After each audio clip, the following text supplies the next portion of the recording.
Is your Assistive Touch not freezing or not moving or responding on your iPhone? Hi there! If you're experiencing an issue with Assistive Touch not moving or working on your iPhone after updating, there are a few things you can try to fix the issue. Solution 1.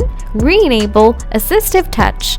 To do this, go to Settings, scroll down, tap Accessibility, tap Touch, tap Assistive Touch and toggle the switch off.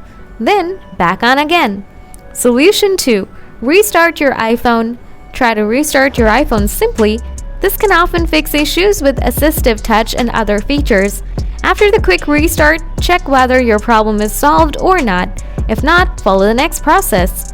Solution 3. Reset the customized settings.